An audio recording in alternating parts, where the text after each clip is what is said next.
राधे तो दोस्तों, ये फरवरी और मार्च का महीना होता है assessment order under section 143 subsection 3 का आने का। अभी बहुत सारे लोगों को शो कॉज नोटिस आ रखा है और बहुत ही जल्द उनका assessment order for financial year 23-24 के लिए आने वाला है। हम लोग जानेंगे आज के इस वीडियो में कि assessment order under section 143 subsection 3 होता क्या है, इसके अंदर आपको क्या क्या डॉक्यूमेंट्स मिलते हैं, इसे कैसे रीड करना होता है और इस ऑर्डर के आने के बाद आपके पास क्या क्या रेमेडी अवेलेबल है जो आप यहाँ पे यूज कर सकते हैं। क्योंकि असेसमेंट ऑर्डर को समझना बहुत ही जरूरी है। अगर आप इसको नहीं समझते हैं तो फिर आपको बहुत बड़ी पेनल्टीज और टैक्स डिमांड गवर्नमेंट को देना पड़ सकता है। तो वीडियो के लास्ट तक बने रहें। चलिए शुरू करते हैं।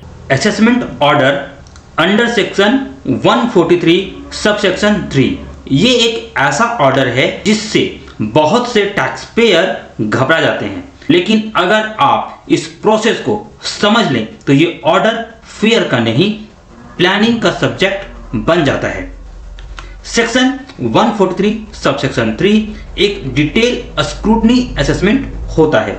इसमें असेसिंग ऑफिसर आपका रिटर्न को सिर्फ सिस्टम से नहीं, डॉक्यूमेंट्स और रिप्लाई के बेसिस पे चेक करता है। यहाँ पर एओ अपना इंडिपेंडेंट जजमेंट अप्लाई करता है, इसलिए इस ऑर्डर की लीगल इंपॉर्टेंस बहुत ज्यादा होती है। इसमें एओ सारी डिटेल लिखता है, जैसे आपका केस क्यों सेलेक्ट हुआ, उसने क्या पूछा, आपने क्या एक्सप्लेन किया, क्या डॉक्यूमेंट्स दिए और लास्ट में कंक्लूजन क्या है। How section 143 starts. सेक्शन 143 का ऑर्डर डायरेक्ट नहीं आता। सबसे पहले आता है नोटिस अंडर सेक्शन 143 सबसेक्शन 2। इसका सिंपल मतलब है आपका रिटर्न स्क्रूटनी के लिए सेलेक्ट हो गया है। उसके बाद नोटिस अंडर सेक्शन 142 सबसेक्शन 1 जिसमें एओ डॉक्यूमेंट्स और डिटेल मांगता है।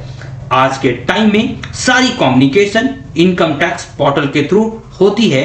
आपको कोई भी इनकम टैक्स ऑफिस विजिट नहीं करना होता और आपका केस कोई भी कहीं से भी हैंडल कर सकता है। इससे आपके पास बहुत सारे ऑप्शन ओपन हो जाते हैं।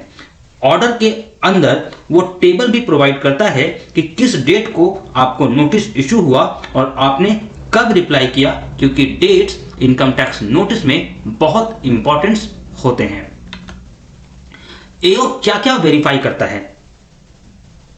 एओ सिर्फ ये नहीं देखता कि आपने टैक्स दिया या नहीं दिया, एओ ये देखता है कि आपकी इनकम और क्लेम्स सारी सही और एक्सप्लेनेबल है या नहीं। AIS 26AS, bank statement, cash transactions सब कुछ क्रॉस वेरीफाई होता है और अगर डाटा मैच नहीं करता या एक्सप्लेनेशन वीक होती है तो एडिशन ऑलमोस्ट कंफर्म हो जाता है। Assessment order under section 143 subsection 3 reply के बाद एओ फाइनल असेसमेंट ऑर्डर पास करता है। इस ऑर्डर में इनकम दोबारा कंप्यूट होती है, एडिशन या डिसअलावेंस होती है और इसके बाद टैक्स डिमांड या रिफंड डिसाइड होता है। कई केसेस में पेनल्टी प्रोसीडिंग भी इनिशिएट हो जाती है। असेसमेंट ऑर्डर के साथ आपको computation seat and demand order under section 156 भी मिलती है अगर कुछ एडिशन हुआ है तो। क्या क्या हो सकता है। इस ऑर्डर के बाद सिर्फ 3 आउटकम पॉसिबल हैं। पहला, रिटर्न एक्सेप्ट हो जाती है, जो कि आप ग्रीन टेबल में देख पाएंगे कि इनकम एक्सेप्ट हो गई है। दूसरा, इनकम बढ़ जाती है और टैक्स डिमांड बन जाता है, जो कि आप रेड टेबल में देख पाएंगे। तीसरा, अगर आपका कोई रिफंड है तो वो या तो रिड्यूस या फिर कैंसिल हो जाता है। इसलिए ये ऑर्डर हर टैक्स पेयर के लिए बहुत ही क्रूशियल हो जाता है।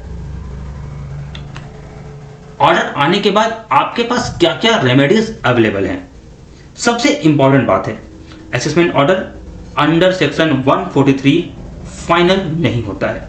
अगर क्लियर मिस्टेक है तो रेक्टिफिकेशन अंडर सेक्शन 154 आप फाइल कर सकते हैं। एओ के पास CPC या CIT अपील के पास जहां आपका केस पेंडिंग है। अगर डिस्प्यूट फैक्चुअल या लीगल है तो अपील बिफोर CIT अपील के पास फॉर्म 35 के अंदर फाइल कर सकते हैं, जो कि बहुत ही जरूरी होता है। और अगर डिमांड ज्यादा है तो आप स्टे ऑफ डिमांड भी ले सकते हैं, मतलब लॉ आपको पूरी रेमेडी देता है। सेक्शन 143 का ऑर्डर पैनिक का रीजन नहीं है। स्ट्रॉन्ग डॉक्यूमेंट्स, टाइमली रिप्लाईज और प्रॉपर स्ट्रेटेजी हो तो रिलीफ बिल्कुल पॉसिबल होता है। फॉलो टैक्स की बात फॉर प्रैक्टिकल टैक्स गाइडेंस। और अगर आपको भी असेसमेंट ऑर्डर आ रखा है और आपको प्रोफेशनल हेल्प चाहिए तो अभी हमसे कांटेक्ट करें। जय हिंद।